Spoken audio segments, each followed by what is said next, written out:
Hello बच्चों, मैं Praveen Dubey Sardana institute में एक बार फिर से आपका स्वागत करता हूं।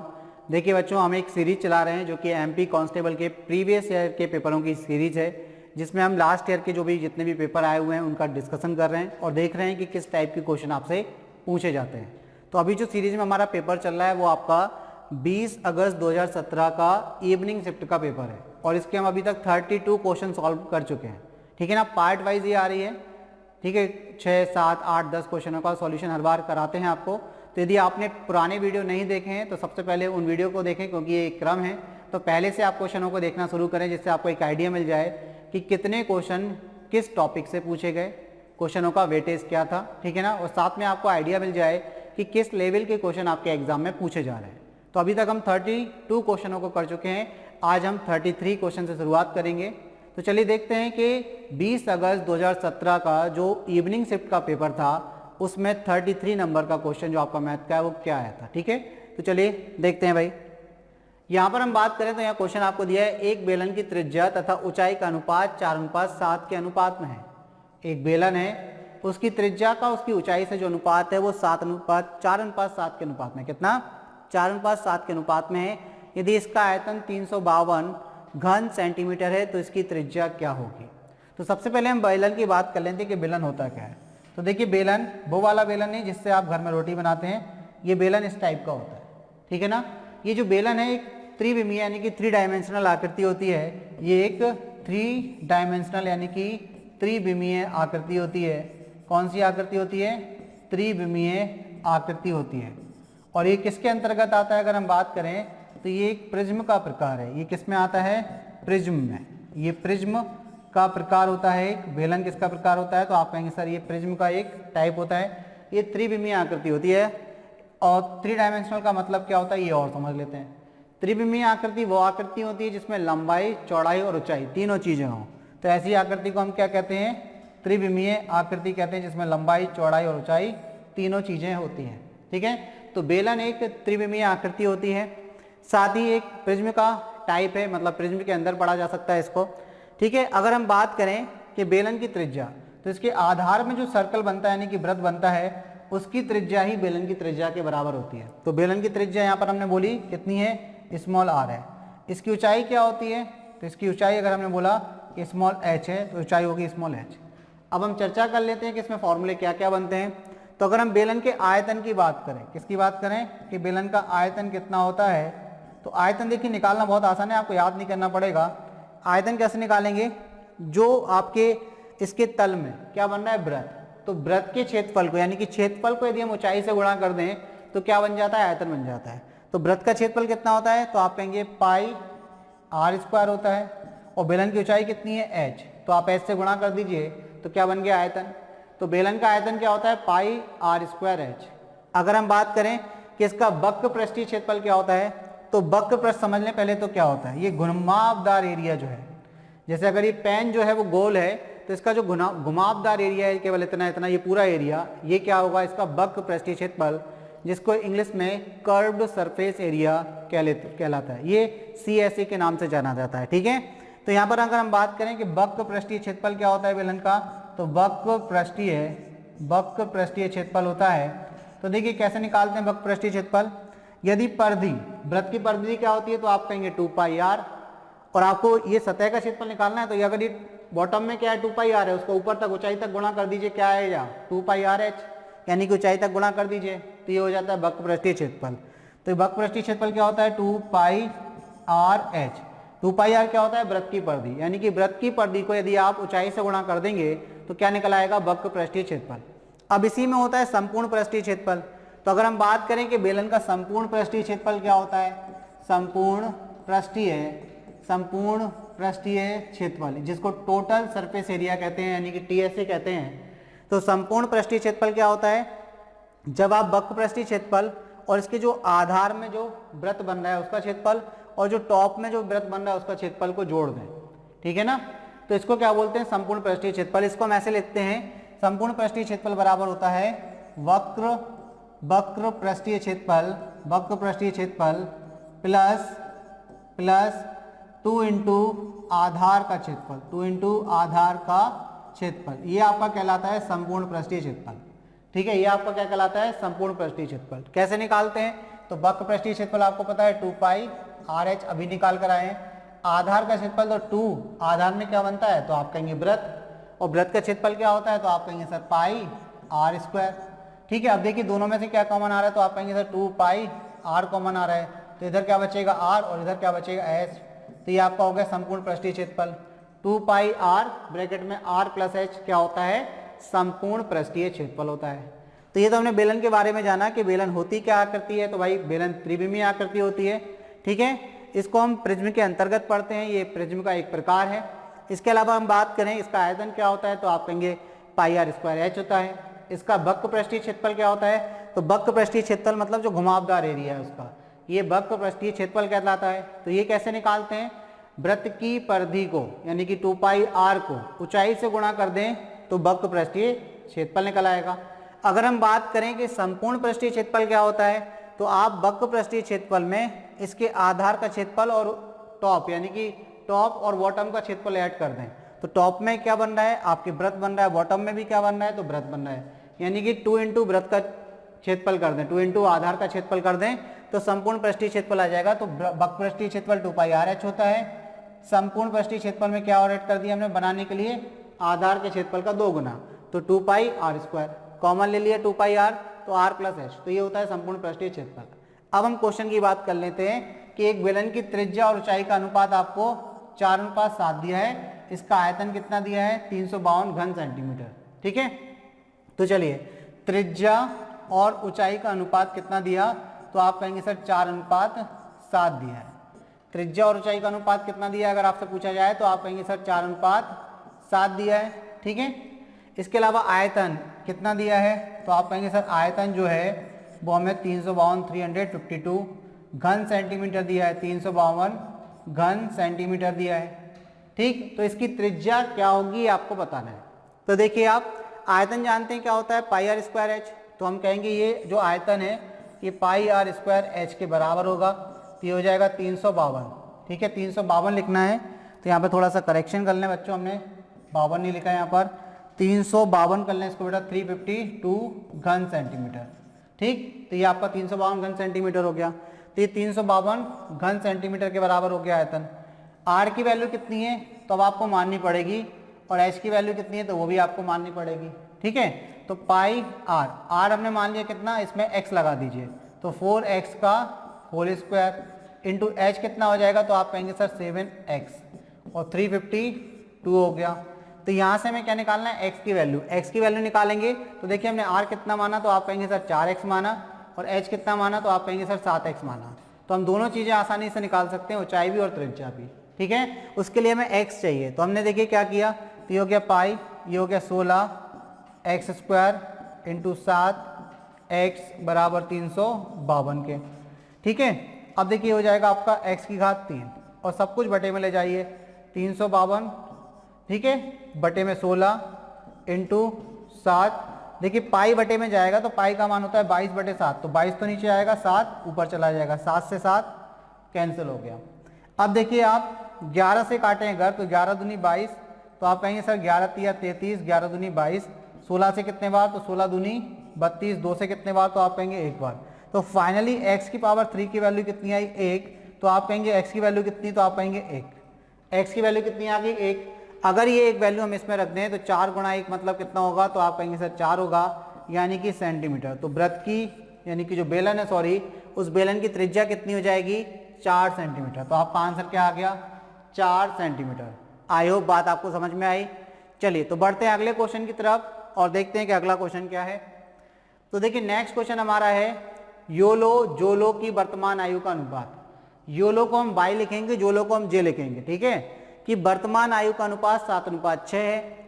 योलो और जोलो की तुलना में 4 वर्ष बड़ा है। योलो जो है वो जोलो की तुलना में 4 वर्ष बड़ा है। 4 वर्ष बाद योलो और जोलो की आयु का अनुपात क्या होगा। देखिए बिल्कुल सिंपल क्वेश्चन है।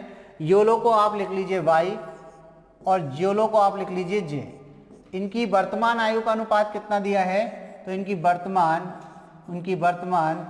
आयु का अनुपात कितना दिया है, तो इनकी वर्तमान आयु का अनुपात आपको दिया है 7:6। ठीक है, 7:6।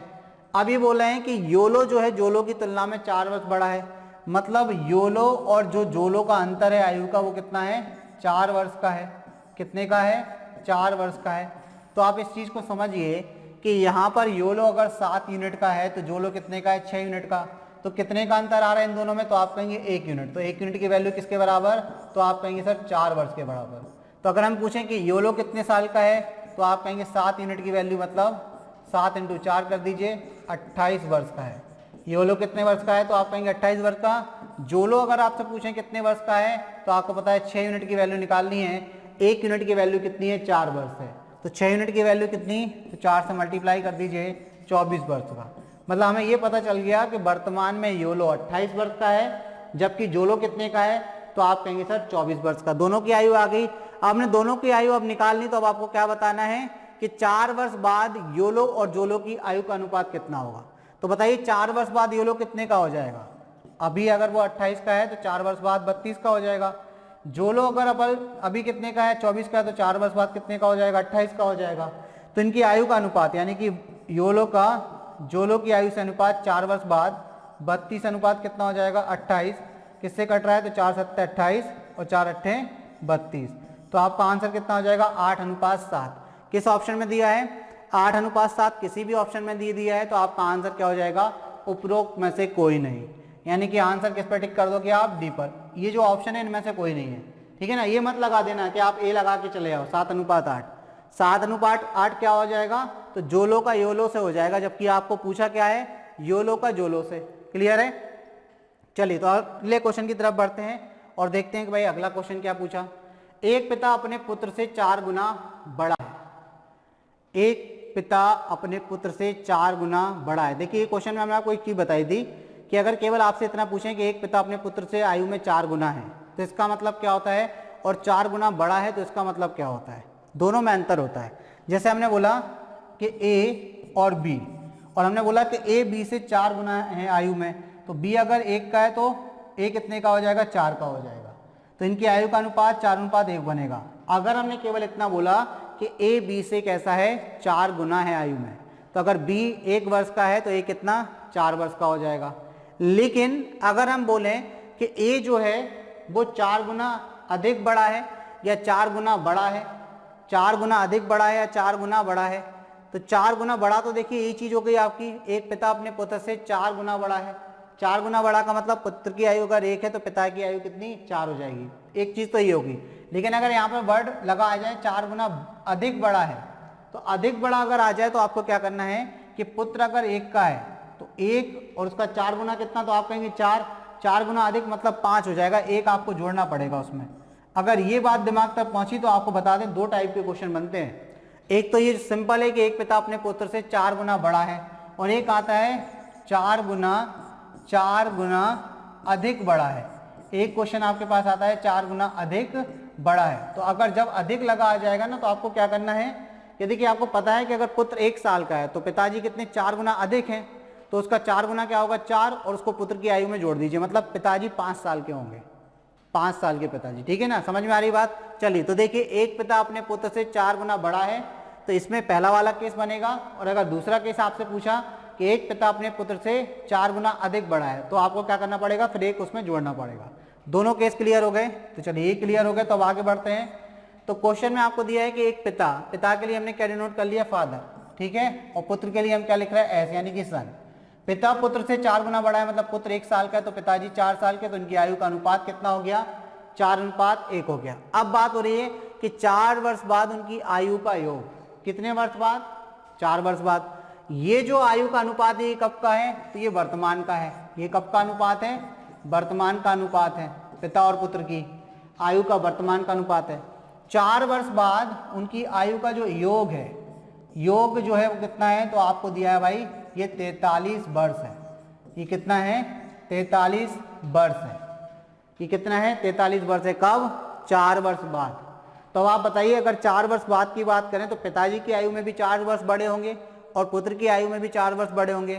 क्योंकि देखिए अगर 2 व्यक्तियों की आयु का योग मान के चलिए आज कितना है, 50 है, तो 10 साल बाद कितना हो जाएगा, उनकी आयु का योग 70 हो जाएगा। क्यों, क्योंकि 10 साल बाद एक व्यक्ति की आयु भी 10 वर्ष बढ़ेगी और दूसरे की भी 10 वर्ष बढ़ेगी, तो टोटल 20 बढ़ेगा कि नहीं।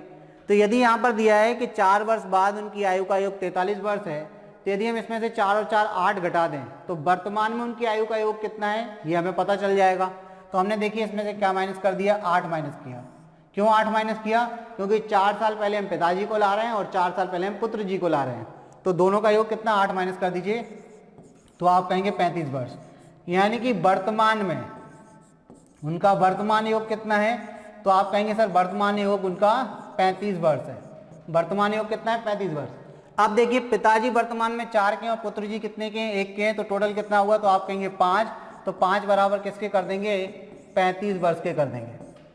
पिताजी वर्तमान में 4 यूनिट के हैं, पुत्र जी वर्तमान में 1 यूनिट के हैं, तो टोटल कितना हुआ, तो आप कहेंगे सर 5 यूनिट। तो 5 यूनिट की वैल्यू किसके बराबर, तो आप कहेंगे 35 वर्ष के बराबर। 1 यूनिट की वैल्यू किसके बराबर, तो आप कहेंगे सर 7 वर्ष के बराबर। किसकी आयु आपसे पूछी गई है, पुत्र और पिता की उम्र क्रमशः है, तो पुत्र और पिता दोनों की पूछिए। 1 यूनिट किसकी वैल्यू थी, तो 1 यूनिट थी आपके पुत्र की वैल्यू, तो पुत्र की आयु कितनी हो गई, तो आप कहेंगे पुत्र हो गए भाई वर्तमान में 7 वर्ष के। तो पिताजी की कैसे निकलेगी, तो देखो पिता की आयु कैसे निकलेगी, तो आप कहेंगे पिताजी है 4 यूनिट के, तो 4 यूनिट की वैल्यू निकालने के लिए 7 से गुणा कर दीजिए। 1 यूनिट 7 के बराबर, 4 यूनिट 28 के बराबर। तो पिताजी वर्तमान में कितने के हैं, 28 वर्ष के हैं। पिताजी कितने के हैं, 28 वर्ष के हैं। तो किस ऑप्शन में दिया है, 7 और 28, तो आप कहेंगे ऑप्शन ए जो है वो हमारा आंसर हो जाएगा। ऑप्शन ए जो है वो हमारा आंसर हो जाएगा। आई होप आपको बात समझ में आई है, क्लियर है। अच्छा एक चीज़ और ध्यान रखना कि 2 व्यक्तियों की आयु के बीच का जो अंतर होता है ना, वो हमेशा समान होता है। 2 व्यक्तियों की आयु के बीच का अंतर हमेशा समान होता है। ये कॉन्सेप्ट समझ लीजिए, ये बहुत से क्वेश्चनों में आपके काम आने वाला है। देखिए क्या कॉन्सेप्ट है, जैसे हम बोलें कि एक व्यक्ति ए है और दूसरा व्यक्ति बी है। एक व्यक्ति ए की जो आयु है मान के चलिए वो 13 वर्ष है, बी की आयु कितनी है, 16 वर्ष है। इनकी आयु के बीच में कितने वर्ष का अंतर है, तो आप कहेंगे सर 3 वर्ष का अंतर है। अब हम बोलें कि 5 साल बाद ए कितने का हो जाएगा, तो आप कहेंगे 18 का। 5 साल बाद बी कितने का हो जाएगा, तो आप कहेंगे सर ये जो बी है वो 21 का हो जाएगा। तो अभी भी दोनों के बीच में कितने का अंतर है, तो आप कहेंगे सर 3 वर्ष का अंतर है। हम बोले अगले 3 साल बाद ये कितने का हो जाएगा, तो अगले 3 साल बाद ये 21 का हो जाएगा, और आगे चल के और आगे 3 साल बाद ये कितने का हो जाएगा, तो आप कहेंगे बी 24 का हो जाएगा। फिर भी अंतर कितने का, तो आप कहेंगे सर 3 वर्ष का अंतर है। तो अगर हम आपसे पूछें कि 2 साल पहले ए कितने का था, तो आप कहेंगे सर 11 का था। 2 साल पहले बी कितने का था, तो आप कहेंगे 14 का था। फिर भी अंतर कितने का था, तो आप कहेंगे 3 वर्ष का था। अंतर फिर भी कितना था, आप कहेंगे 3 वर्ष का अंतर था। मतलब 2 व्यक्तियों की आयु के बीच में अंतर हमेशा हमेशा कैसा रहता है, समान रहता है। ये कॉन्सेप्ट समझ लेना, इस पर क्वेश्चन बहुत सारे बनते हैं, ठीक है ना। जब क्वेश्चन आएगा आपके सामने तो आपको बताएंगे कि किस तरीके से क्वेश्चन को करना है, बस ये कॉन्सेप्ट दिमाग में भी रखना, क्लियर। चलिए तो बढ़ते हैं अगले क्वेश्चन की तरफ कि अगला क्वेश्चन क्या है। इमरान और अकबर की उम्र 3:4 के अनुपात में है, यदि 16 वर्ष बाद उनकी उम्र का अनुपात। देखिए ये आ गया कॉन्सेप्ट पर बेस्ड क्वेश्चन। जिस कॉन्सेप्ट की हम बात कर रहे थे उसको कॉन्सेप्ट पर आपका क्वेश्चन बन गया। इन्होंने बोला कि इमरान और अकबर, तो इमरान को हम आई से और अकबर को हम ए से डिनोट कर रहे हैं। इनकी उम्र का अनुपात कितना दिया है, तो 3:4 दिया है, ठीक है। और 16 वर्ष बाद उम्र का अनुपात, कितने वर्ष बाद, 16 वर्ष बाद। कितने वर्ष बाद, 16 वर्ष बाद इनकी जो अनुपात है उम्र का, वो 5:6 हो जाता है। कितना हो जाता है, 5:6 हो जाता है। अब आप बताइए कि वर्तमान में इमरान और अकबर की आयु में जो अंतर होगा वही अंतर तो 16 वर्ष बाद भी होगा। जैसा कि अभी हमने आपको कॉन्सेप्ट बताया कि 2 व्यक्तियों की आयु के बीच में अंतर कभी भी क्या होता है, अलग नहीं होता, हमेशा समान रहता है। तो अब आप देखिए कि वर्तमान में इमरान और अकबर की आयु के बीच में कितना अंतर है, तो आप देखिए यहाँ पर 3 और 1 4, मतलब 1 साल का अंतर, 1 यूनिट का अंतर है। 16 वर्ष बाद इनके आयु का बीच में अंतर कितने का है, 5 और 1 6, तो 1 यूनिट का अंतर है। तो अगर अंतर समान है तो बहुत अच्छा क्वेश्चन है, अगर अंतर समान नहीं होता तो हमें समान करना पड़ता। तो यहाँ समान करने की जरूरत नहीं है क्योंकि यहाँ आपको समान दिया है।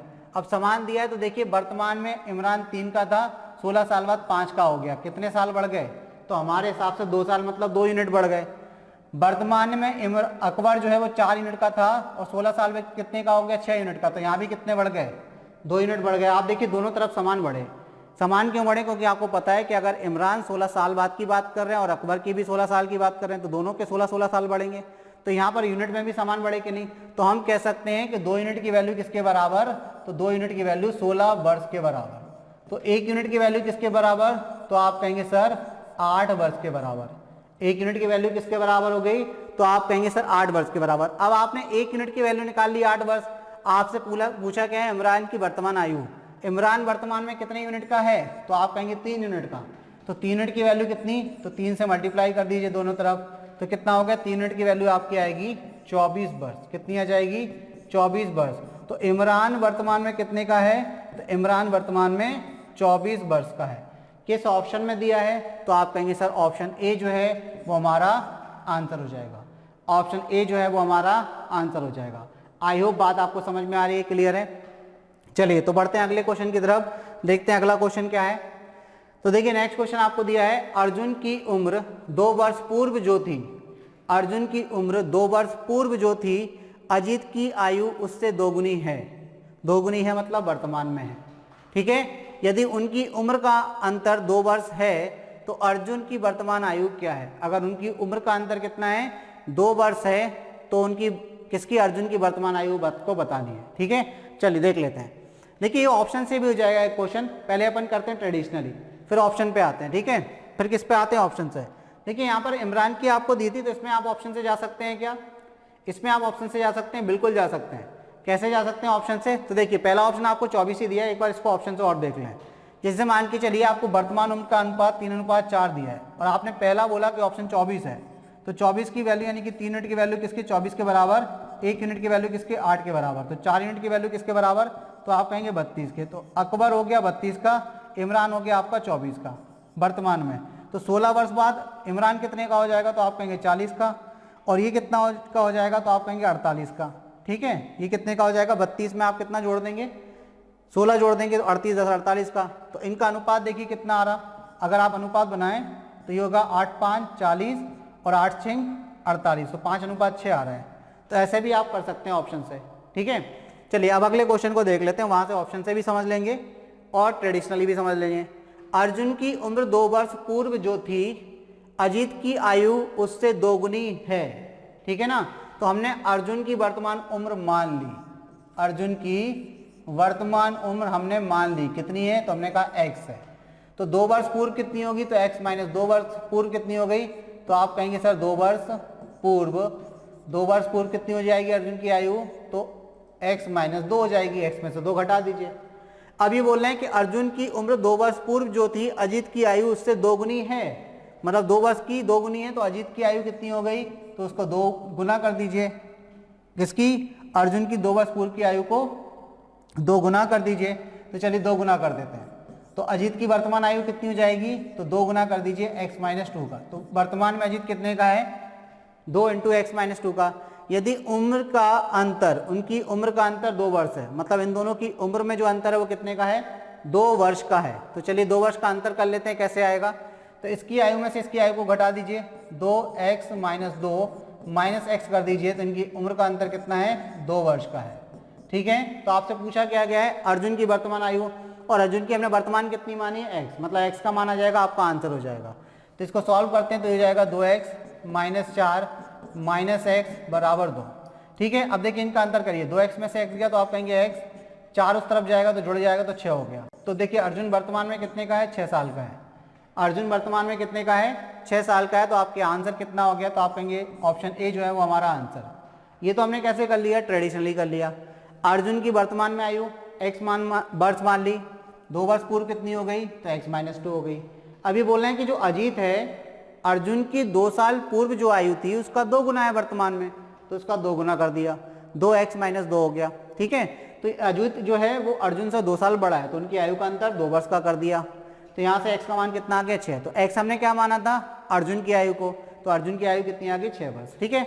अब देखिए आगे अगर बात करें कि ऑप्शन से कैसे करेंगे, तो देखिए इन्होंने बात की है अर्जुन की आयु निकालने की।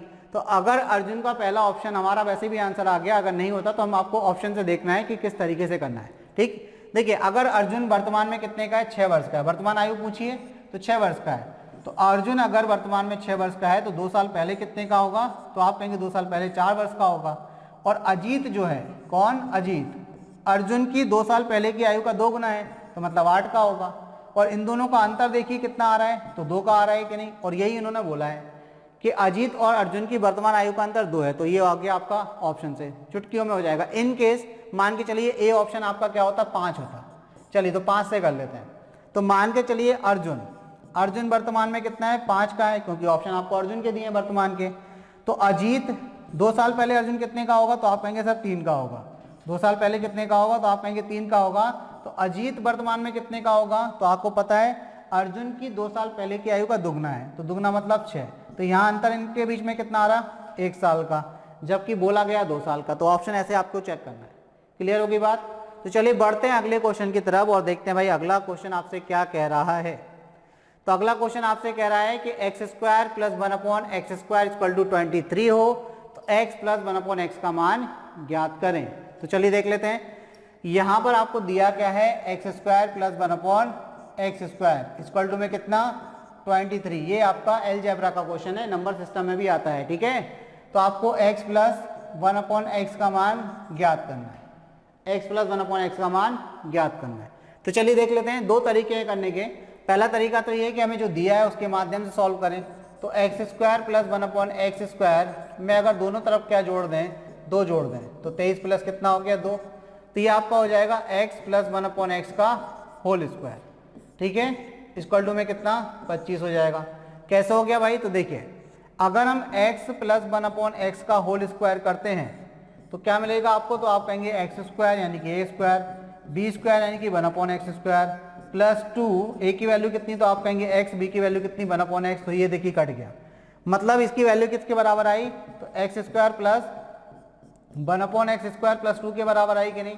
मतलब केवल 2 जोड़ने पर, 2 जोड़ने पर, 2 ऐड करने पर आपको ये क्या किस में कन्वर्ट हो गया, x + 1/x के होल स्क्वायर में कन्वर्ट हो गया। तो x + 1/x की वैल्यू कितनी हो जाएगी, तो आप कहेंगे सर √ ले लीजिए 25 का, 25 का वर्गमूल। तो x + 1/x कितना हो जाएगा, तो आप कहेंगे प्लस माइनस कितना हो जाएगा, 5। तो आपका आंसर क्या हो गया, +-5।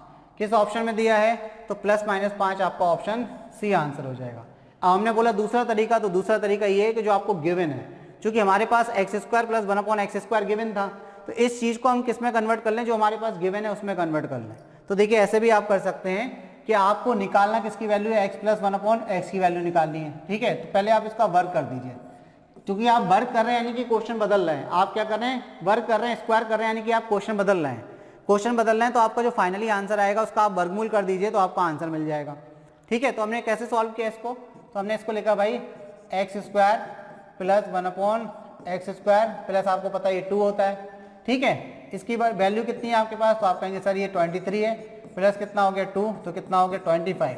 लेकिन आपके पास किसकी वैल्यू आई, आपके पास वैल्यू आई x + 1/x² की वैल्यू आई है ये। तो हमें क्या चाहिए, x + 1/x की वैल्यू चाहिए, यानी कि जो वैल्यू हमारे पास आई है उसका आप क्या कर दीजिए, वर्गमूल कर दीजिए। तो प्लस माइनस कितना हो जाएगा, 5 हो जाएगा। तो आपका आंसर क्या हो गया, +-5 हो गया। क्लियर होगी बात। तो चलिए बढ़ते हैं अगले क्वेश्चन की तरफ, देखते हैं भाई अगला क्वेश्चन क्या है। तो देखिए अगला क्वेश्चन है आपका क्वेश्चन नंबर 39। समीकरण 3x + 5y = 200 दिया है और 3x - 5y = कितना दिया है, 100 दिया है। तो x एवं y के मान ज्ञात करें। देखिए 2 तरीके, एक ऑप्शन से भी आप जा सकते हैं और सीधा सीधा भी सॉल्व करें, तो इससे अच्छा क्वेश्चन आपको मिलेगा ही नहीं कभी। क्यों नहीं मिलेगा, तो देखिए समीकरण इतनी प्यारी दी है, इतनी प्यारी दी है कि इससे प्यारी समीकरण नहीं हो सकती। 3x + 5y = कितना दिया है, तो आप कहेंगे सर 200 दिया है, और आपको 3x - 5y बराबर कितना दिया है, तो आप कहेंगे सर 100 दिया है। कितना दिया, 100 दिया।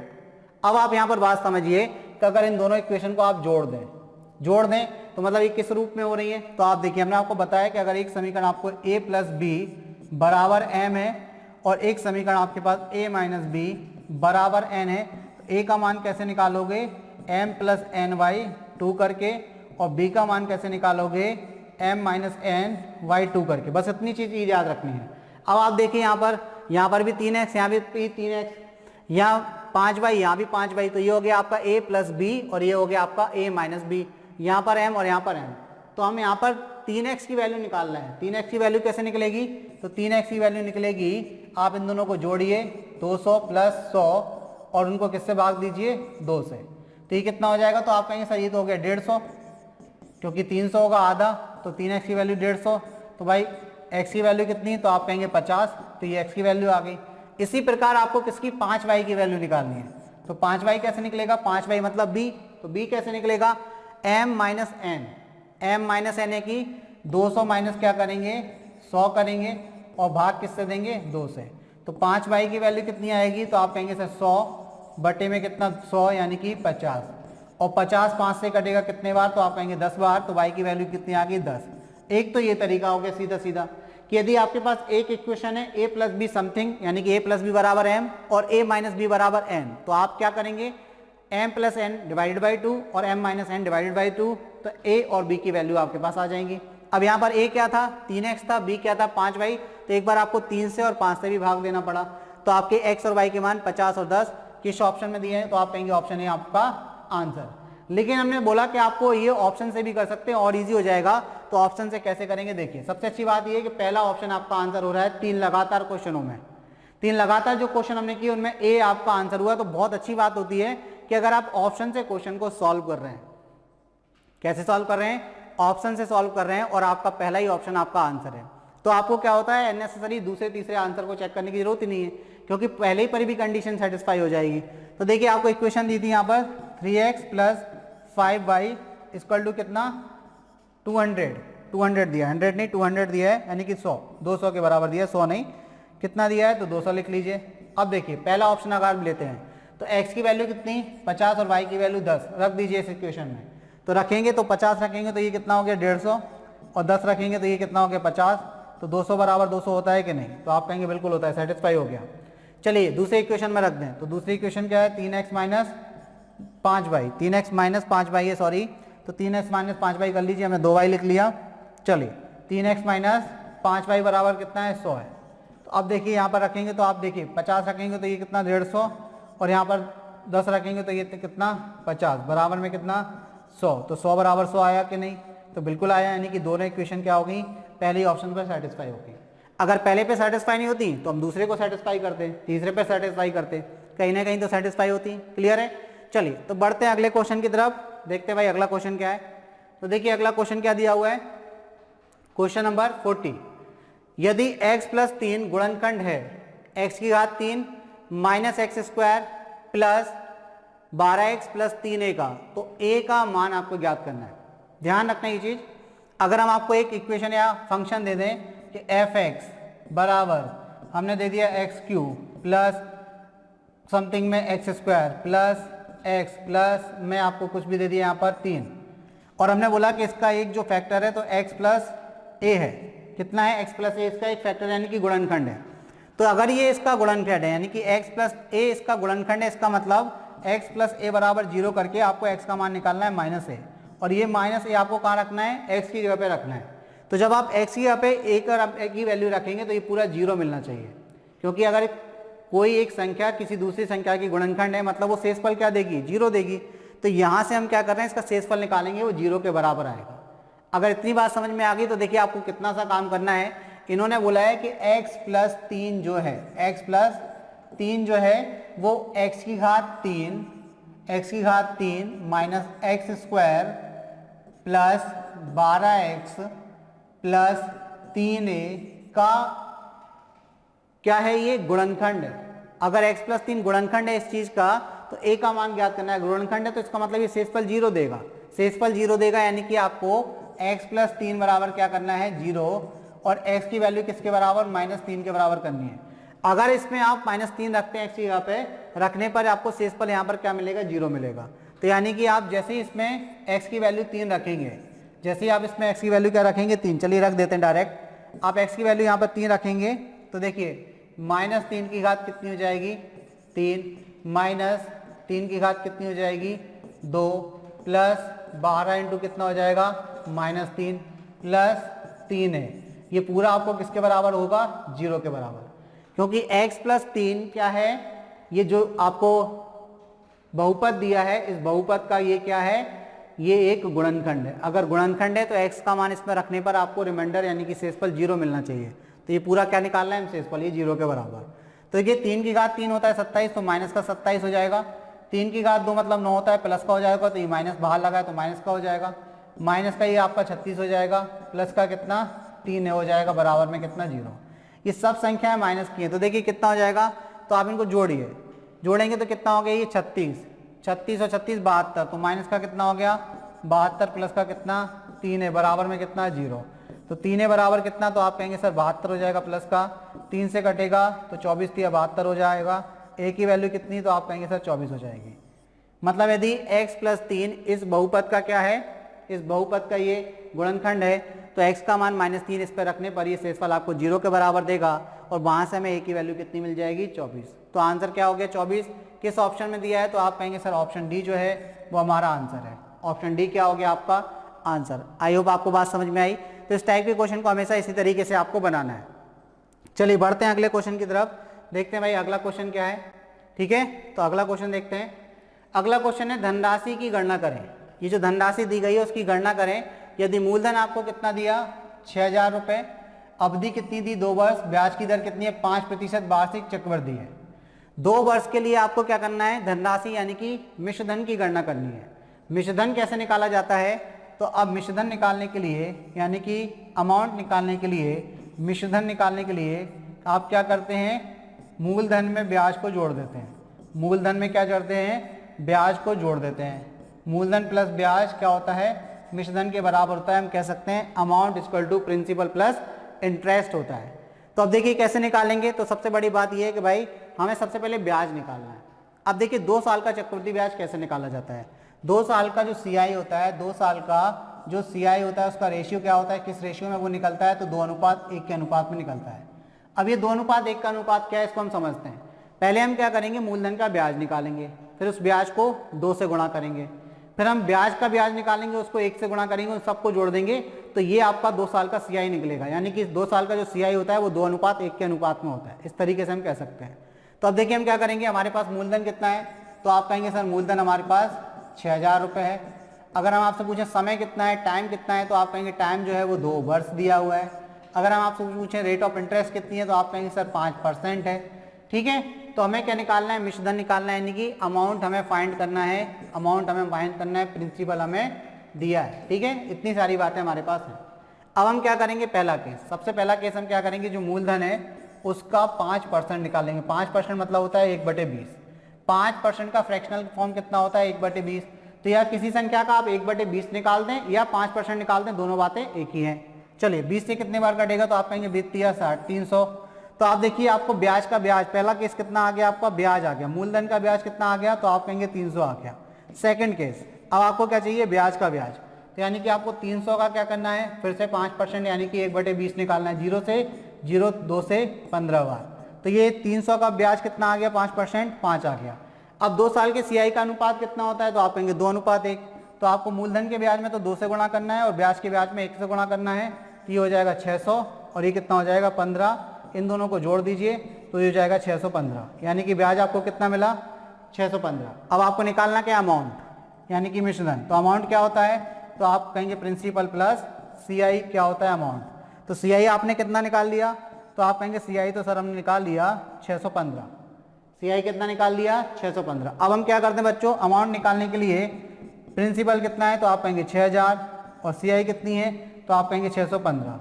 तो ये कितना आंसर हो जाएगा, तो 6615 आपका आंसर हो जाएगा अमाउंट का। तो किस ऑप्शन में दिया है 6615, तो आप कहेंगे ऑप्शन ए जो है हमारा आंसर है। आई होप आपको बात समझ में आई, क्लियर है। तो इस तरीके से हम मिश्रधन निकाल सकते हैं, काफ़ी सिंपल है।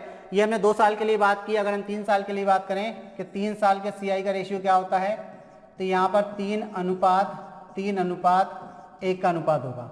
अगर हम 4 साल के CI की बात करें कि क्या होता है, किस अनुपात में निकालोगे आप, तो ये होता है 4:6:4:1 का अनुपात होता है। ये अनुपात में आप समझ लें ये क्या है, पहले मूलधन का आप क्या निकालेंगे ब्याज, उसको 3 से गुणा करेंगे, फिर ब्याज का ब्याज निकालेंगे उसको 3 से गुणा करेंगे, फिर ब्याज का ब्याज निकालेंगे उसको 1 से गुणा करेंगे। गुणा मतलब मल्टीप्लाई। इसी प्रकार अगर 4 साल का आपको निकालना है तो पहले मूलधन का ब्याज निकलेगा यानी कि प्रिंसिपल का इंटरेस्ट निकलेगा, उसको 4 से मल्टीप्लाई करेंगे, फिर इंटरेस्ट का इंटरेस्ट निकलेगा उसको 6 से मल्टीप्लाई करेंगे, फिर इंटरेस्ट का इंटरेस्ट निकलेगा उसको 4 से मल्टीप्लाई करेंगे, फिर इंटरेस्ट का इंटरेस्ट निकलेगा उसको 1 से मल्टीप्लाई करेंगे और सबको जोड़ देंगे तो आपका 4 साल का CI निकल आएगा। तो ये रेशियो याद कर लेना, काफ़ी काम की चीज़ें हैं। अगर इससे आप करते हैं तो आपके काफ़ी समय बचेगा क्वेश्चनों को करने में। क्लियर है? तो इस प्रकार देखिए आपका 41 नंबर का क्वेश्चन जो था 20 अगस्त 2017 के इवनिंग शिफ्ट का उसका सॉल्यूशन हुआ। ठीक है ना? चलिए तो आगे अगले क्वेश्चन पर बढ़ते हैं। देखिए अगला क्वेश्चन जो है आपके 41 क्वेश्चन टोटल जो है 2017 के पेपर में आए हुए थे। तो यहाँ पर अपने क्या हुआ 2017 यानी कि 2017 कौन सा 20 अगस्त 2017 का इवनिंग का जो पेपर था उसका सॉल्यूशन कंप्लीट हो गया है। तो हमने जो सीरीज अभी शुरू की थी तो इसमें हमने क्या कर लिया, एक पूरा पेपर कंप्लीट कर लिया। ठीक है ना? और हमने देखा कि किस टाइप के क्वेश्चन पूछे गए, इजी, मॉडरेट या टफ लेवल के। तो हमने देखा कि एक आध ही क्वेश्चन थोड़ा सा मॉडरेट आया है, बाकी सभी क्वेश्चन क्या है आपके इजी लेवल के हैं और सारे अच्छे क्वेश्चन हैं और हर टॉपिक को कवर करने की कोशिश की है। अगर देखा जाए तो लगभग जैसे एज का क्वेश्चन, परसेंटेज का क्वेश्चन, टाइम डिस्टेंस स्पीड का क्वेश्चन, ठीक है, इसके अलावा आपका किसका रेशियो प्रोपोर्शन का क्वेश्चन, इस टाइप से हर एक टॉपिक से लगभग 12 से 15 टॉपिकों को इन्होंने कवर किया है। ठीक है, चलिए अब हम आपसे बात करना चाहेंगे थोड़ी सी हमारे ऑफिशियल ऐप के बारे में। ये हमारा एक ऑफिशियल ऐप है स्टडी अड्डा के नाम से। तो अब आपने वीडियो पूरा कंप्लीट कर लिया है तो सबसे पहले आप क्या करें, प्ले स्टोर पर जाएं, गूगल प्ले स्टोर, उस पर जाकर स्टडी अड्डा टाइप करें, वहाँ आपको इस टाइप का ये लोगो दिखेगा, इसको डाउनलोड करें। ये ऐप आपके लिए बहुत ही सुविधाजनक, बहुत ही फायदेमंद है क्योंकि इसमें सारे के सारे कोर्सेज जिनकी भी आप तैयारी करना चाहते हैं वो सारे के सारे कोर्सेज फ्री ऑफ कॉस्ट अभी अवेलेबल हैं। तो वहाँ आप ये ऐप को डाउनलोड करके वहाँ से प्रीवियस ईयर के पेपर प्लस वीडियो लेक्चर जो कि आपको फ्री ऑफ कॉस्ट मिलेंगे, जो शायद ही कहीं और मिले। ठीक है ना? तो जल्द से जल्द इस ऐप को डाउनलोड करें। चलिए आज के सेशन को इधर ही समाप्त करते हैं, मिलते हैं नेक्स्ट सेशन में, तब तक के लिए गुड नाइट।